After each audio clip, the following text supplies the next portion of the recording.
And then also weather plays into it as well. I certainly look at the Midwest and look at the Northeast. You've got a lot of older adults who are done with the cold winters, and they say, Or young adults. or young adults as Young well. adults, and I couldn't take it anymore. So if there's a preference, live in one place or live the other, I'd rather live in the warm place. So I agree with that.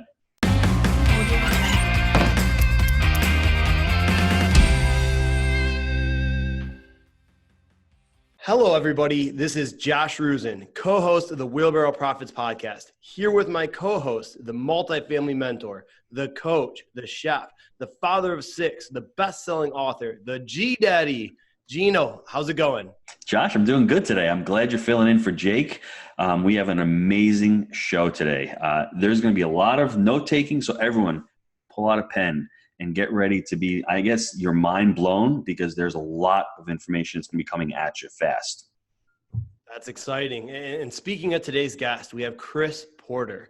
He's got a very accomplished background here, so it's going to take a minute. Chris is the Chief Demographer at John Burns Real Estate Consulting, which provides independent research and consulting services related to U.S. housing industry.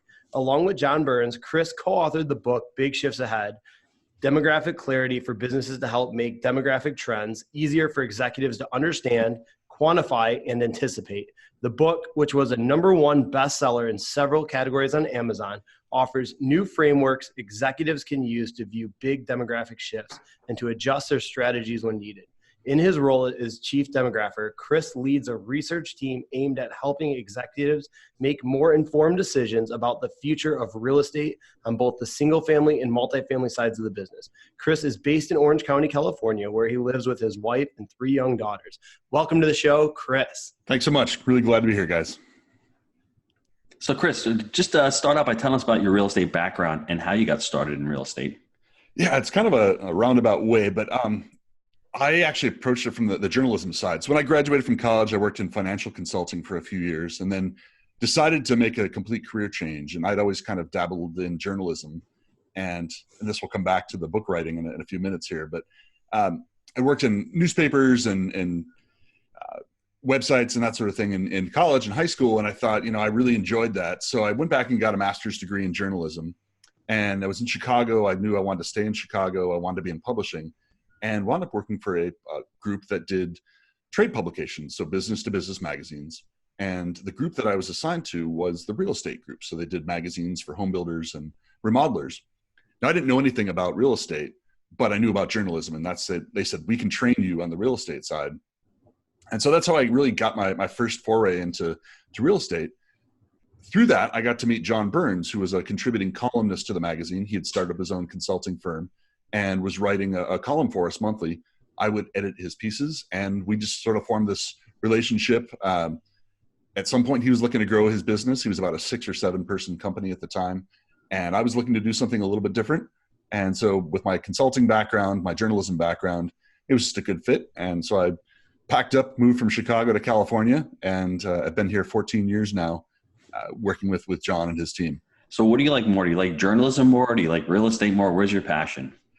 Both. And I love that this job allows me to combine those two plus the data, the number crunching as well. So it's really, for me, it's a puzzle, and I get to put the pieces together and I get to figure out what are the pieces we need to put together as well. And that's a big part of why we wrote the book. But I love the fact that, we consult to home builders and developers, and we're helping to create homes that people are going to live in and raise their families in. And that's something that's, it's the biggest investment people are going to make in their lives is their home.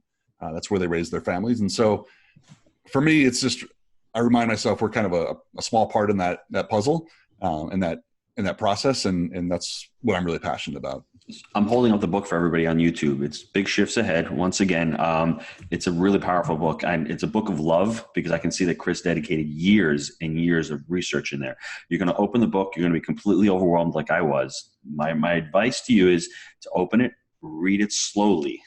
Don't expect to finish it in a weekend.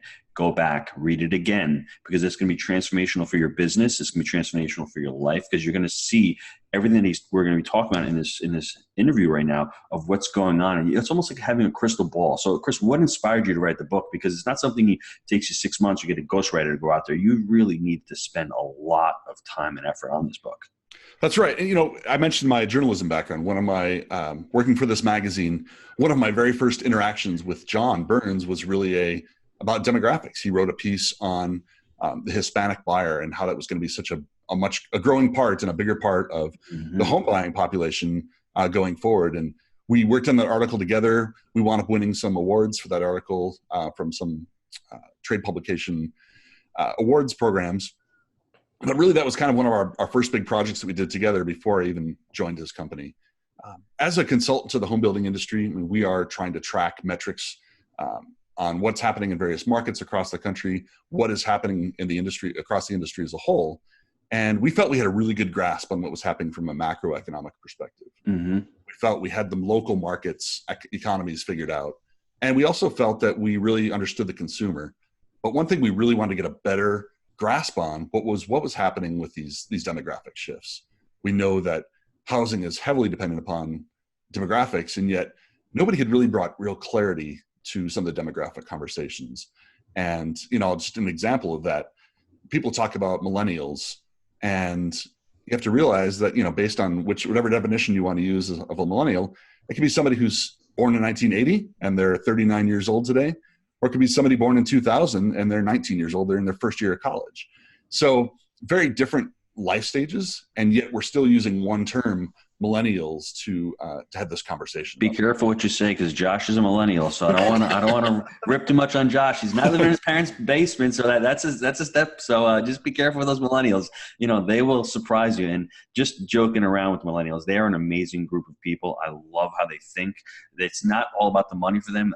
To what I've seen, millennials, they want to work for a cause, for a purpose, and sometimes Gen X and the older generations get misunderstood by that. They're like, well, they're lazy. No, they just don't want to do daily grinding work. They want to have a purpose in it. And I think from the book and from reading, I think a lot of that comes out in your book. So it's important. And we're going to get into the decades by decades that you break up. But that's a great point you bring about with the millennials, how they're not all the same. It's a big group of years out there.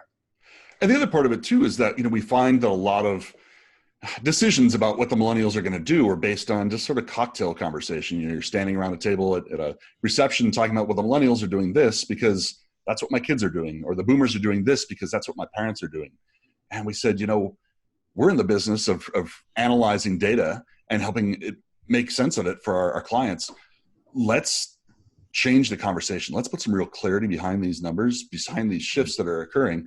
Because if we can measure it, then we can make some predictions about what's going to happen in the future and make informed predictions. So that was really the genesis of the book. It was really to educate ourselves more about what are these dramatic shifts that are occurring that really are a good predictor of demand, not just for housing, but as you mentioned, for businesses of all kinds. Exactly. I like that. I'm sorry to interject, but I had a restaurant. So maybe that your typical 1980s person does not like to go out and eat, but they like to prepare their own meals. So you have these companies that are actually doing like home fresh and all that home delivery services. So that's just one example that I popped out of the book and going, wow, Uber's popping up and crowdfunding are popping up because of the generational shifts. And if you can understand these generations, I'm getting excited because I'm like, wow, the sky's the limit here. As far as a multifamily tenant, what are they looking for? What are the millennials looking for? So you can really use this book in any business, which is really exciting to me. And, one of the things that we realized was, as we were kind of doing this research for our own internal purposes, and we said, we got to be sharing this with our clients. What's the right format? We started as a book for real estate executives, but realized as we were going through the process, to your point, this has so much broader implications for business in general that, yes, there are certain parts of the book that really do focus just on housing and real estate trends. But I think if you look at, the first 70, 80% of the book, it really does apply to businesses across the spectrum. And I've had people come back to me and say, restaurants, I've had churches come back to me and say, look, we're trying to understand who are our attendees. And this is a great way to kind of reframe that conversation. We know people are still going to use the terms millennials and they're still going to use the term baby boomers. But what we're trying to do is put a little finer point on that conversation and just be able to segment a little bit differently and understand where those differences lie between the early boomers and the later boomers, or the early millennials and the later millennials. What was surprising to you once you completed the research? What really stood out to you? Wow, I never expected that. Well, two things. I mean, one, again, we started writing this as for real estate executives, but realizing this did have such broader implications. And two, it's a conversation you can have with anybody. I mean, I have this conversation with my wife's grandparents as we sit around the dinner table, and we can talk about the different generations and the different trends and societal shifts that have occurred during their lifetime, during my lifetime, and just compare and contrast. And, you do start to see some of these things come back around. We talk about the group born in the 1930s. Those, we call them the savers, because they were born in the Great Depression. They learned the value of a dollar. They learned the importance of saving their money. Well, we see that same kind of psychology resonating now with the group born in the 90s or the 2000s, because, they were born into the Great Recession or were young adults or young children during that time. And a lot of the same things that you saw the group born in the 1930s go through, you saw the same group go through in the 90s and 2000s. So I think that's one thing that I found that's been really surprising, was just how well it resonates with everyone. The other part too was the importance of telling a story. I mean, when you look at the first draft of our book, it very much read like a textbook. It was very data driven. I mean, the outline of our book was a PowerPoint presentation, and we kind of wrote around that. We did our research, and we created some what we thought were pretty compelling graphs that show our points well. But it just kind of read like a textbook. And we said, we've got to tell some stories to personalize this, to make this resonate with people well. So we told stories of our own lives. We told stories of our coworkers.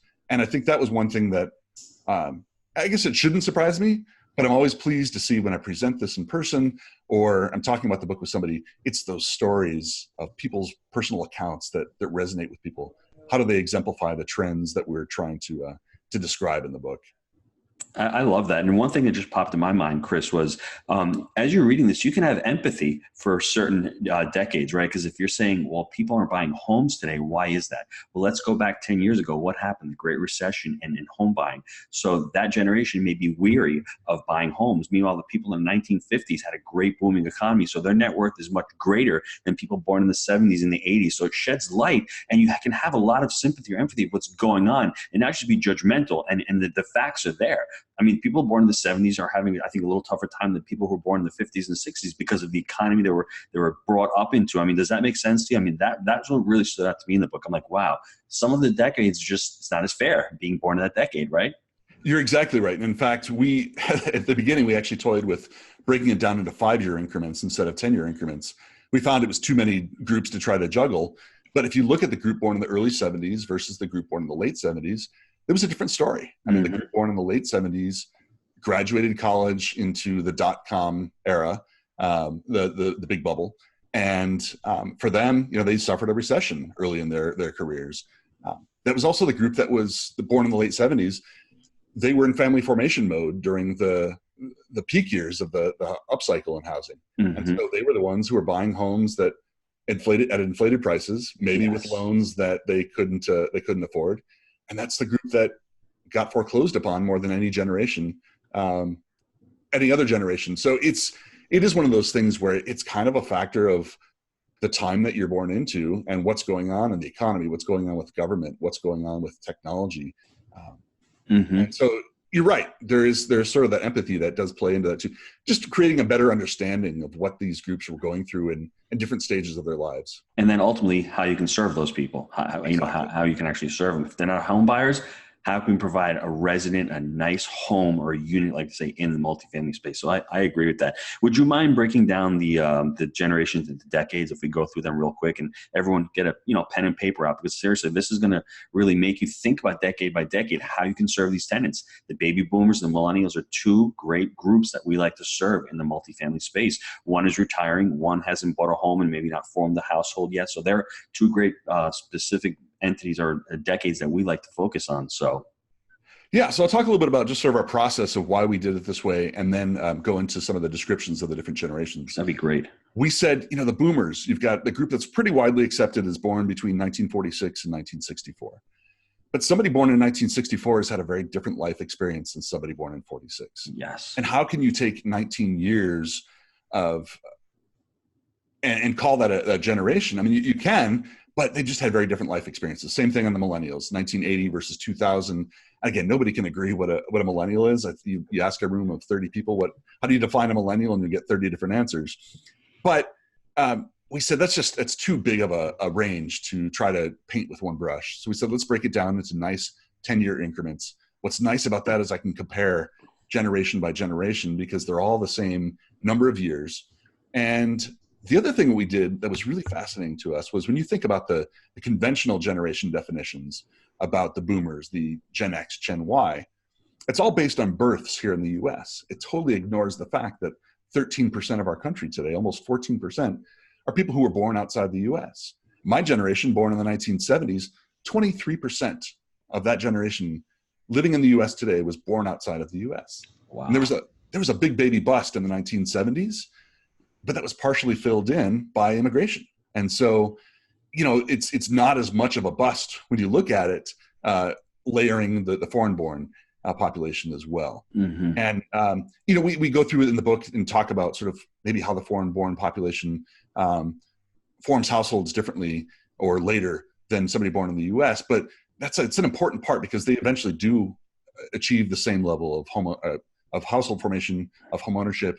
Just it takes a little longer to get there. Which is good for us because we have multifamily, so we're the ones we're going to serve. And I remember from reading in the book, the foreign-born, the immigrants coming in, they do have money. They're not all jumping the fence, so they do have money. So they come here and they have more skill, so they're going to rent before they end up buying. So that's some of the part of the population that if you live in a Hispanic community, maybe with your multifamily, you cater to them. Maybe the Hispanic community might like to play soccer, so you have soccer fields for them, or maybe you want to have somebody who's bilingual to help them out. So those are things that are really important that really pulled from the book for me. I was like, wow, this is really important information. And one other thing, before I go into the generation definitions themselves, you'd mentioned that, there's a lot of data in this book. And the idea is each one of those chapters is meant to be read individually as its own. And yes, there is some repetition across chapters in the book because there are trends that, we tried to take one issue and cover that in a particular chapter. There are things that are going to cross-contaminate across the different chapters. But really, I think if you read it one chapter at a time, you can really understand these big shifts that we think are going to transform our country from a demographics perspective. Okay, so let's get into the decades born. We started with the 1930s group.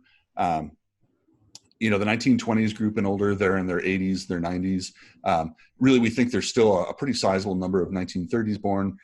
And that's the group we call the savers. They were the ones, again, born into the Great Depression. They learned the value of saving a dollar because they had to when they were growing up, and that's what they saw their parents doing. That's a group that did very well. They benefited from great economies during their lifetime. They're largely in their late 70s to late 80s today. But it was the next group, the 1940s group. We call them let's see, I'm trying to figure if I get these all right. The 1940s group was the achievers, and the reason we called them the achievers, this was the group, excuse me, that really defined the baby boom. They kicked off the baby boom. So the first half of them born in 1940 and 1945 were pre-boom, and then you got 46 where you just saw this massive wave of births in the US. What happened was I don't think our economy was ready for that. And so you had more people fighting for the same number of spots in college. You had more people fighting for the same number of jobs in the economy. And that just led them to be more competitive, I think. And it led them to achieve a great number of things because they had this competitive nature about them. This is the group that is in their late 70s, late 60s to late 70s today. Mm-hmm. And then they are largely retired at this point, but there's still a few of them that are working today, partially for economic reasons. In the wake of the recession, they knew they had to put away a little bit more money. Maybe they lost some of their 401k. It's largely recovered to this point, but then they've worked longer than they thought they were. I also think they just want to stay engaged longer as well. They know that they've got a longer lifespan and they just want to stay active and stay engaged. They want to stay relevant because my mom falls into that. She's 70. She was born in 45. She's 75 years old. She immigrated from Italy when she was young. And I think she just wants to stay relevant. She wants to have those relationships. Does she need to work? Doesn't hurt to make a few more bucks, but I think that's not her thing. She was always an achiever. She built a business. She came over. So that is just an amazing description of what my mom falls into. So she falls exactly into this category. Yeah, my parents as well.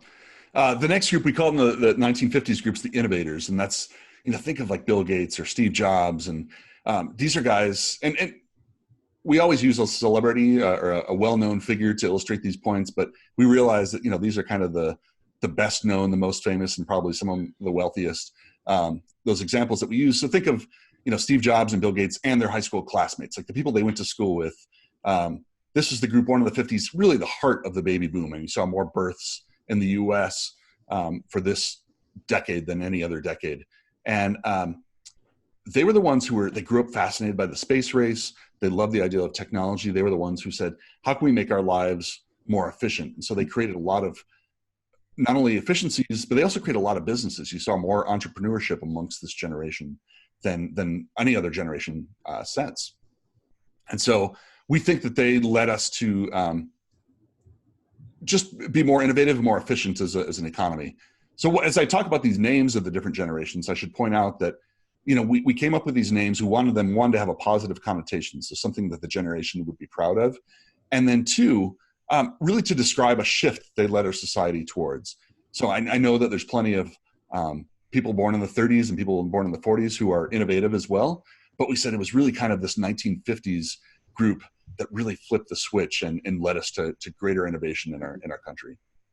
The next up, so this is actually another great example of where work had been done by prior generations, but it was really this next generation, the 1960s equalers, who benefited from a lot of the work that had been done by prior generations. We struggled with what to call this generation, but we called them the equalers because we said, this is the first generation for which more women graduated from college than men. So if you go back to 1970, 58% of bachelor's and master's degrees were going to men. Today, 58% of degrees are going to women. Mm-hmm. And that switch really flipped with that group born in the 1960s. They're graduating from college in the 80s. Again, thanks to the work done by prior generations, the advances made by prior generations, they were the ones who really benefited from that. So this is a group that's really in their empty nester years right now. We're seeing increasingly more of them renting, and this is relevant to your multifamily sector. Mm-hmm. Is yes, more of them are renting because of the economy and just what they went through in the recession. But I also think there's a preference shift as well. And I think people like the idea of sort of that lock and leave lifestyle. I don't necessarily need the big family home anymore. And I like the idea of, if I want to go on vacation for a month, I can lock the door and let somebody else worry about the maintenance. Chris, I love that. They are probably also the RV generation too, because we see a huge boom in RV and in parks. And I mean, down here in Florida, they're sold like crazy, but I see a lot of them. Actually, I have friends developing RVs, and they'll take a month off. They'll take 6 months off, and these RV parks are getting built and they're getting filled up. So I think that, to your point, is also great. They'll sell the house. They'll pay 150, 200 grand for an RV and just RV for 6 months. And that's a great point. I love that. Next up is the 1970s group. We call them the balancers. This is my generation. This is kind of the heart of Gen X. And I think Gen X has somewhat gotten a bit of a bad rap. I think, you've seen terms thrown around like it's a slacker generation. We said, again, we want to come up with something that's positive, something that they would be proud of to call themselves. What we found with this group is they do work hard. They're not slackers. What they work hard, though, at is not just work, but also at life as well. And so they like that work-life balance. At this point, work and life kind of bleed into each other. But they said, I saw what my parents went through. My parents were workaholics. They were born in the 40s. They were born in the 50s. They were the achievers, the innovators. Those generations were workaholics, and they saw more divorces than any prior generation at that point. Mm-hmm. So these kids born in the 70s were often latchkey kids, going home after school, playing video games, watching TV, waiting for mom and dad to come home. And the products of divorce in a lot of cases. They said, that's not something I want for my own kids.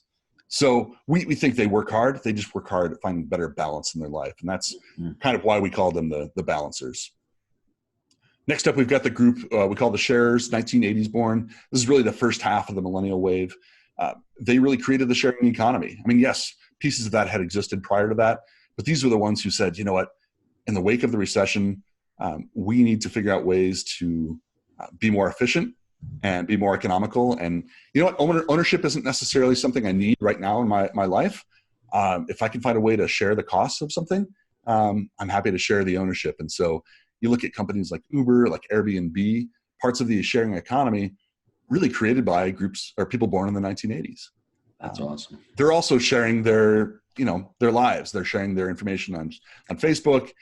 Social media has really took off with this group here as well. They're sharing a little too much, in my opinion, but then again, I'm not a Snapchat person. I can't understand why someone would want to hear something and disappear. But you know what? I'm not judging anybody. I just think it's funny, ironic how you're pulling that through, and you're seeing what they're doing with. I mean, Airbnb is a perfect example of a business model of somebody who thought, why do I need to own a second home when I can go for a month and rent the home for a month and not have all those costs and still enjoy it and still feel as if it's in my own and still live in a house. So that is amazing. That whole shift of the 80s. I think they're geniuses, to be honest with you. Yeah. Next up, we got the 1990s group. We call them the Connectors. And this group really grew up with the internet. I think back to the early 1990s when I was in college and the internet was a brand new thing. And this group has really born into that. I've got a sister born in the 1990s, and, she, maybe she's born in the late 80s, but she's never looked up an encyclopedia. She never had to, because everything was really at her fingertips on a keyboard. So they are connected to their phones, to the internet around the clock, but they're also connected to the greater world as well. We don't have situations where you have a pen pal that you're having to write to and you wait 3 months for the letter to come back. I mean, you can send a text around the world in a matter of seconds. So the world is a smaller place for them. They're well connected. And then the last group that we talk about in the book is the 2000s group, the Globals. This is a group that, really, the oldest of them is only 19 today. So we don't know a lot about them yet as adults. Because they're still largely in middle school or high school. But what we do know about them is that, like the Connectors, they are connected around the world, connected to their devices. And a lot of these kids born in the 2000s, they are the children of people born in the 1970s. So even if these kids weren't born in another country, there's a good chance maybe their parents were as well. So they've got sort of more of a global perspective. That's a great recap, everybody. Like I said, go dive in the book. I love what Chris says, read one chapter at a time. Take your time reading the book, and I see how it can apply to what you're doing in your business. Now, Chris, what areas of the country do you think are going to experience the most growth, and why? Sure. So one of the big chapters that in the book, and one of the areas we spent a lot of time researching, is just how geographic shifts have occurred over time, and partially driven by demographics. And I think what we're continuing to see now and what we'll see in the future is partially driven by demographics as well. We do see a continued shift towards the South. So everywhere from Arizona all the way up through Texas down into Florida, up through the Mid-Atlantic. The South and Southeast really are benefiting from a couple different things. One, affordability. As we look at housing, which is the biggest expense for most people, housing is generally cheaper there than certainly in where I am in California. But relative to incomes, I think there is great affordability there. Mm-hmm. And then also weather plays into it as well. I certainly look at the Midwest and look at the Northeast. You've got a lot of older adults who are done with the cold winters, and they say, or young adults as well. And I couldn't take it anymore. So if there's a preference, live in one place or live the other, I'd rather live in the warm place. So I agree with that. So I think climate definitely plays into that as well. We've also just seen a lot of these states really trying to attract businesses. I mean, offering incentives for businesses to move and companies to move to the South. And I think that's helped to drive some of the migration to the South as well. So, whereas we would say kind of those affordable sunshine states, the smile states, if you will, they're about 44% of households today.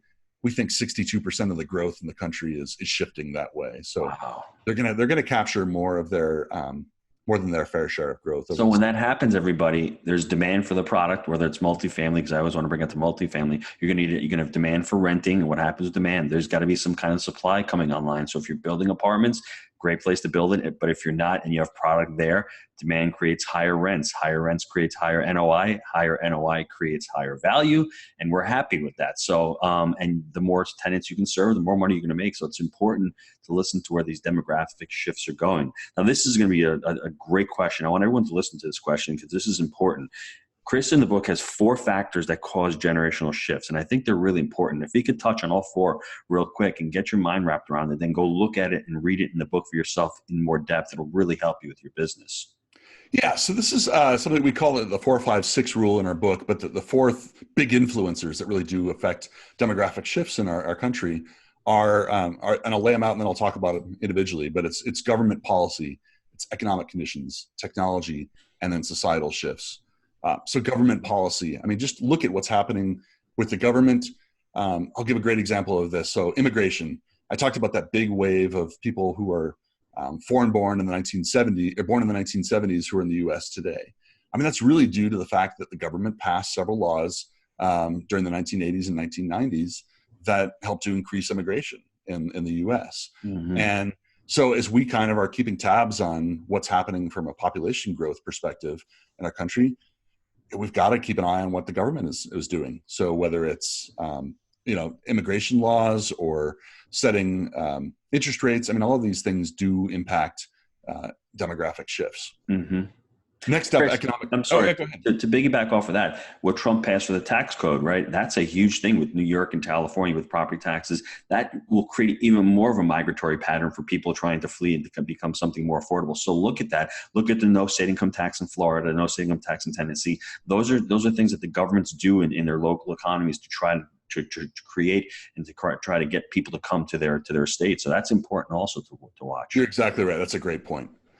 Next up, we talk about the economy and just sort of economic cycles. So I talked about earlier, kind of what part of the cycle you're born into does make a difference. And it how you start your career often has some long-lasting implications for how you end your career or how long you wind up working and that sort of thing. So, groups born into the recession or coming of age, I should say, into the recession. I'll take the sharers, for example. There's a more highly educated group than ever before. We've seen more 1980s born people go to college than ever before. But when they graduated college, more of them found they were taking jobs that weren't necessarily utilizing their degree to its fullest because they just needed a job to help pay off some of their student loans and the economy was in shambles. So it was kind of a hard start for them in their young professional lives. Mm-hmm. We'll catch up and hopefully the investments they've made in their education will pay off in the long run. But it's just kind of a bad luck in a way that they happen to graduate into that economy. Mm-hmm. So economic cycles can really affect your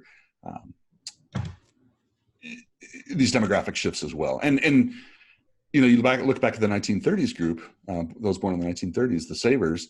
I mean, they benefited from great economies during their working lives and allowed them to save and do very well during their economic or during their careers as well. Next up is technology. I mean, no big surprise that this really does affect us.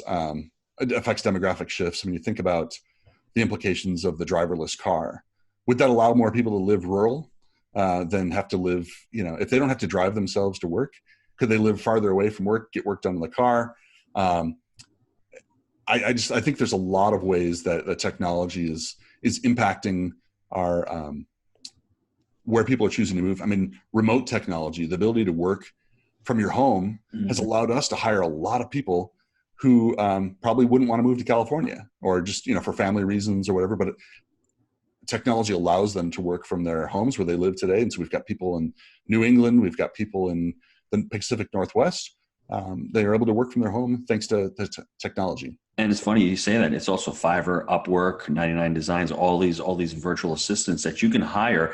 And that's something where people say that all the middle class jobs are coming back. Those jobs are not going to be coming back because they're going elsewhere, or they're going to be at a lower price point because technology can afford to deliver those jobs at a cheaper price point because there's much more people that are out there doing that work. So just be careful with that. Technology can work in a great way. It can work in a way against our economy also. That's true. But yeah, either way, it's affecting these demographic shifts. Mm-hmm. Last up, we just call it societal shifts. And this is kind of a broad category that includes, ages at which people are getting married and ages at which people are having kids. And, what do our household compositions look like today? We've seen more multi-generational living than we've seen in the past.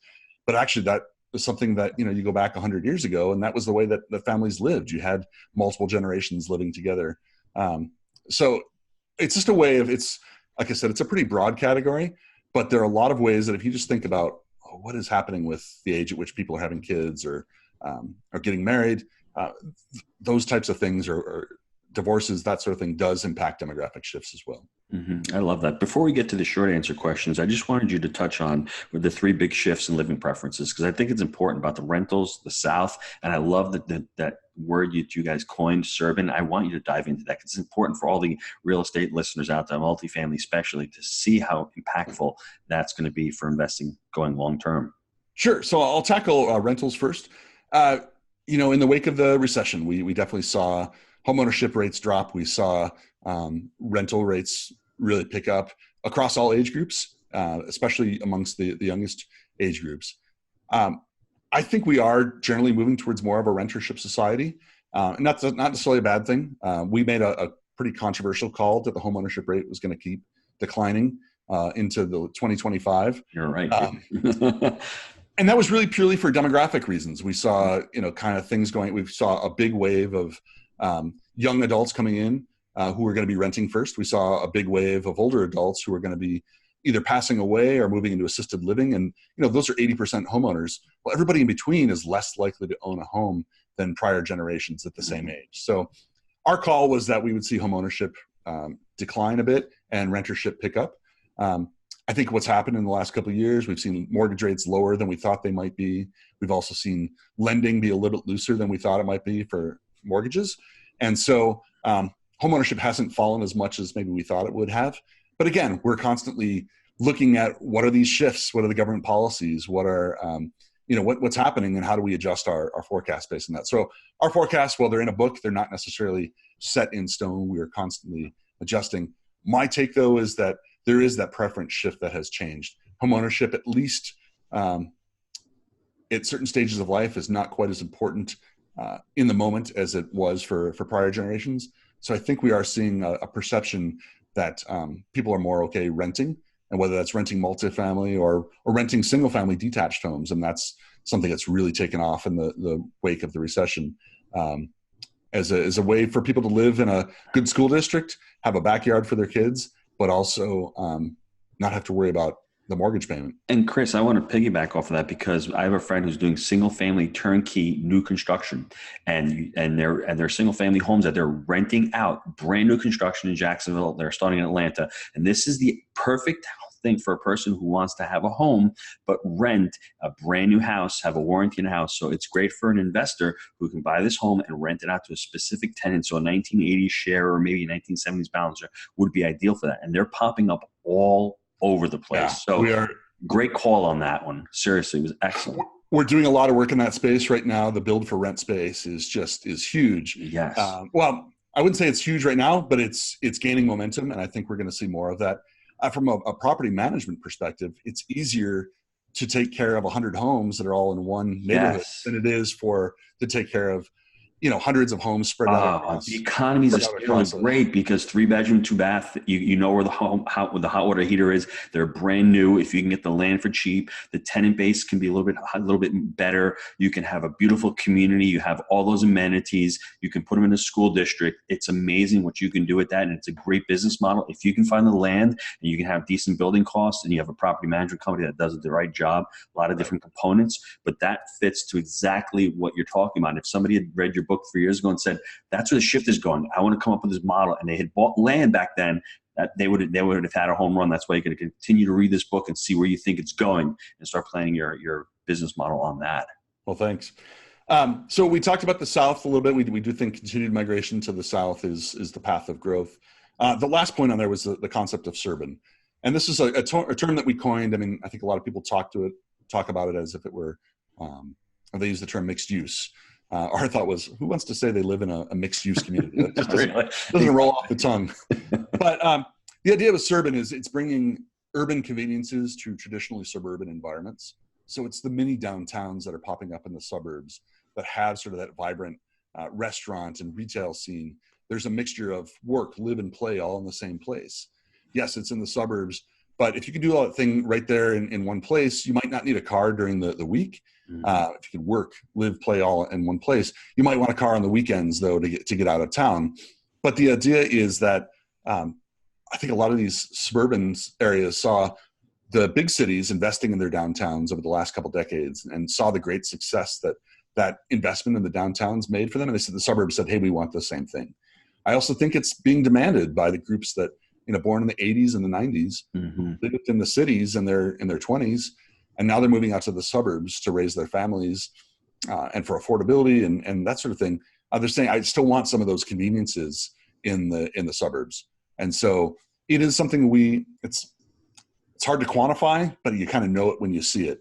And the idea of just sort of a mini downtown in the suburbs that really does create that walkable retail restaurant place where you could work, live, play all at the same time. So for all the listeners out there, think of the cities that pop up a lot in the Southeast. It's a little bit harder in the Northeast because they're more established, but in the Southeast, you have cities like Nashville, they're doing this. Knoxville is doing this. Chattanooga is doing this. You have cities in Alabama that are doing this. You have cities in the West. Just think of the cities and the walkability. Charlotte, a lot of cities in North Carolina that are doing this. If you see where that emerging market's emerging and you can start developing or start buying assets that are a little bit older and repositioning those assets into what Chris is talking about, you can make a ton of money doing that, and you're serving a tenant base. So I love that, Serban. I love that. Oh, thanks. I love that idea. Let's take a quick break to hear from our sponsors. Gino, I know a lot of our listeners are wanting to take their multifamily investing business to the next level. I know that you've been hard at work helping Jake and Gino students do just that using our framework. Can you explain to the listeners how they can get our help? Guys, we've been hard at work growing our community of like-minded investors, and the results of our members has been nothing short of incredible. We're looking to grow this amazing group. What we're looking for is those who want to follow our proprietary framework that we've created: buy right, manage right, and finance right. Leverage our connections, education, and mentorship as ways to take your business to the next level. So if you're interested in finding out more about how you can become a part of our amazing community, apply to work with us at jakeandgino.com/apply. All right, Chris, I have some short answer questions here for you. What's your best habit for success and why? So one of the things that we talked about with the Balancers group, and I swear we didn't, I'm not just reading this out of the book, but we called the Balancers because they wanted to achieve more of a balance of work and life. And I think for me, that is a big thing. I really measure success both by my success at work and my success at home. And my family is very, very important to me. I try to be home for dinner every night, give my wife and my kids my undivided attention as best I can. I've got a very understanding wife who knows, I probably have to pull some late nights at the office, and I probably have to, do some work on the weekends as well. But for me, success is sort of that work-life balance. I find success in both. That's funny. So Gino's a balancer, and I see that to a T with him. So it couldn't be more accurate as well. So I like that. What about your biggest mistake in business? I think I wouldn't say a mistake, but maybe a missed opportunity. About 10 years ago, I got involved with the Toastmasters organization, public speaking, something that I've always been terribly afraid of. And I guess a missed opportunity would have been, I wish I would have done it earlier in my career, maybe even done it in high school or college. I've seen the tremendous benefits and even the confidence that it's given me in these last 10 years. Kind of wish I had that earlier in my career. Love it. What about your favorite book and why? So can I say Big Chefs Ahead? Is that all right? If I say it's one of my favorites, so definitely can. Outside of that, I think there's a book called Predictably Irrational by a behavioral economist named Dan Ariely. He's just a fascinating guy, and he says, we as humans don't really behave as rationally as we think we do. But within that irrationality amongst us, there is some common themes and some common trends. And so we actually can predict some of our own irrationality. It's just really an interesting case study. And he gives a number of examples of studies that they've done or surveys where they've just looked at people and tried to understand, why do we make the decisions that we make? And so that's a favorite book of mine. Gotcha. What about the best deal you've ever done and why? I'm not really a deal guy. I do a lot of consulting projects, that sort of thing. I think I'm going to go back to this consulting, or the Serban concept. I love it. I like the idea of taking something that was, being used for a while as one purpose, and now we're finding a way to reinvent it and make it a place where people can live and enjoy and shop. So the idea of, I don't have a specific project in mind, but the idea that this Serban concept is catching on with people. They like the idea of having that vibrant scene. It's something that's really appealing to me, one of my favorite. concepts. Convenience. I mean, master plan yeah. communities are great if you could have a little pizzeria in there, a little deli, laundromats, and you have playgrounds and you have swimming pools and tennis courts, and you're living sort of downtown. That's the life. That's what everyone would like to have, the convenience. And you know what? If you want to go into the city, you're 15, 20 minutes away. You don't really need a car. You like to have those walking routes, and you like to drive your bike around and do all that. And for me, down in Florida, have a little golf cart going on. I mean, that's living. And I think that's something that I think going forward, people are going to want to have, and that convenience is awesome. So everyone, remember that word servant. Just give Chris credit for it every time you use it, because I love talking about it when I talk to investors, because when you're trying to speak to investors about why did you buy this deal we did in Lexington, it's called Lansdowne. It is a suburban market. I mean, it's downtown. It's an older product in the 1970s, but it has all the conveniences. Whole Foods is a couple minutes away. You have all the shopping a couple minutes away. So to make investors understand and paint a picture to them of why this investment, why this deal, why are you paying a little bit more per door? Well, we can get higher rents because of the convenience. And you throw in that servant and you give them a little bit of demography. See, Josh, I'm having a problem with that word. He's a demographer. So the demography, if you can give that more arrows in your quiver, as Josh would say, because you're trying to explain to them why you're putting this deal, and you know intuitively yourself, but if you can come up with those words and paint the picture to that investor, you're going to get that investor to sign up with you because you have knowledge of that deal and you're explaining to them why you're doing the deal. So it's important to learn all these phrases. Love it. Chris, what project are you excited about right now that you're working on? Yeah. So, I mean, we finished the book a few years back, and I've been really trying to do a lot of consulting work based around, some of the concepts that we did in that book. My big project I'm working on right now, I actually got a speech lined up in January for the International Builder Show. So it's a great opportunity for me to finally, it's a deadline I have to get my research done by, but I really am interested in knowing what is going to happen to the boomers' homes as they start to pass away, or as they just move, as they're moving from Michigan to Florida. What happens to their homes? I mean, I'll use my parents as an example. They've got a 6-bedroom home in Michigan because they had 6 kids, and nobody's having 6 kids. I mean, Gino's having 6 kids, I guess, but nobody's really having 6 kids anymore.